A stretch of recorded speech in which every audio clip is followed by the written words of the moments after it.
Everybody. So, I know I'm posting this read aloud very late in the day, but I was having all kinds of issues getting it to load. It kept telling me it was a duplicate video, and it's not. So, let's try this again, shall we? Anyway, when we left off, we found out Shade is Gemma's brother.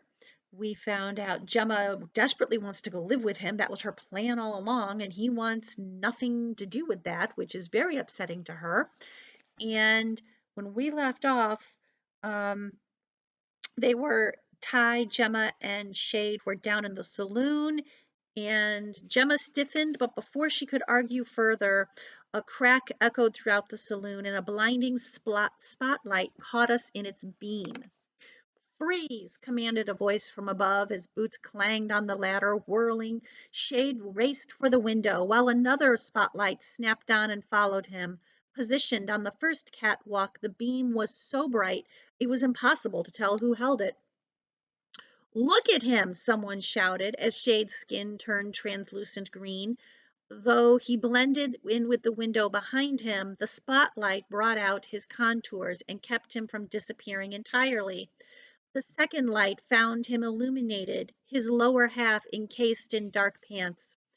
Storming forward, Shade lifted a bar table and threw it at the man on the stairs who was holding one of the spotlights. With a cry, the man dropped the light and jumped out of the way, landing with a thud. Shade tore toward him, darkening as he went. The beam of the other spotlight chased him across the saloon as he knocked aside tables and kicked over chairs. The man on the floor screamed as his pistol flew from his hand, snatched by a nearly invisible fist. Shade paused over the prone man. Lars. A deadly sharp harpoon punctured the top of a metal bar table, sending me and Gemma scooting back. "Stop shooting!" a voice bellowed from the first catwalk. A familiar voice, although the person was no more than a shadow on the first catwalk. I knew it was Doc. "Jimmy, your wild shots are going to sink us," another voice barked. Raj. These weren't rangers here to arrest Shade. These were men I knew. With a running leap, Shade climbed a vertical strut. Hand over hand he went, with Lars's pistol tucked into the waistband of his pants. When he reached the first catwalk, he flipped over the railing. Illuminated by the spotlight, he advanced toward the second stair ladder, blanching with each step until his skin glowed ivory white and his eyes burned red. "Move," he growled, putting a foot on the bottom rung. Still holding the spotlight, Jimmy backed off fast. "You're not going anywhere," yelled down, taking aim with his pistol. The spotlight beam caught Shade on the stair ladder, making him the perfect target. "Stop them!" Gemma clutched my arm. "They'll listen to you." I shrugged off her hand. "He might be your brother, but he's still an outlaw. He deserves to be in jail." Halfway up the second ladder, Shade lost his footing, crumbling as if he'd been shot in the gut.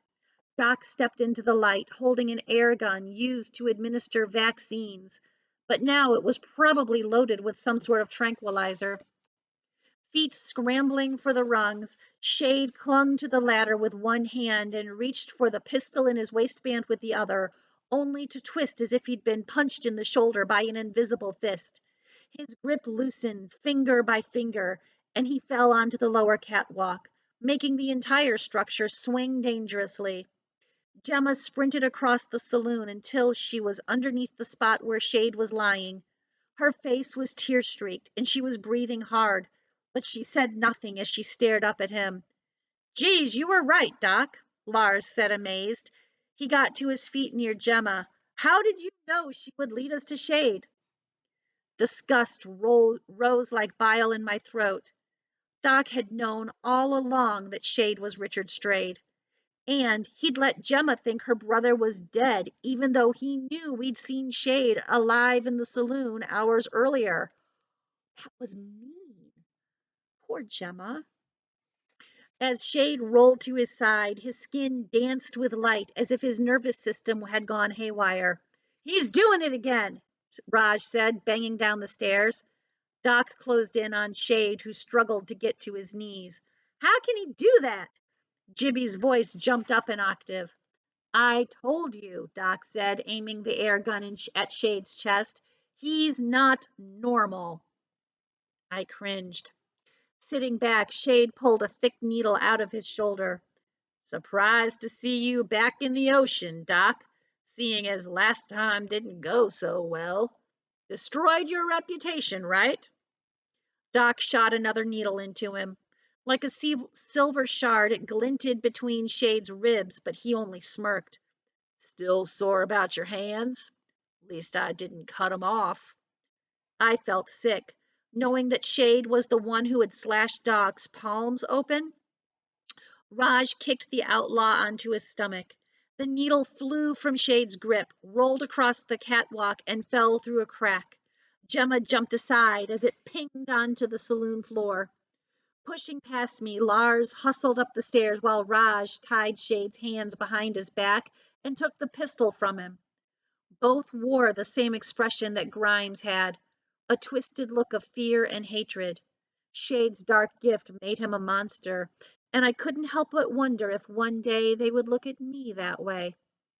When Lars stepped onto the catwalk, dread shot through me.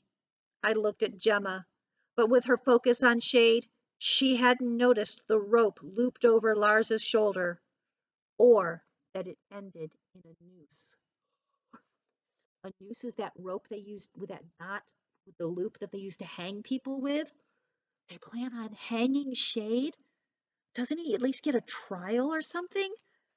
Ooh, this is getting good. All right, we'll see you later. Be kind to one another, everybody.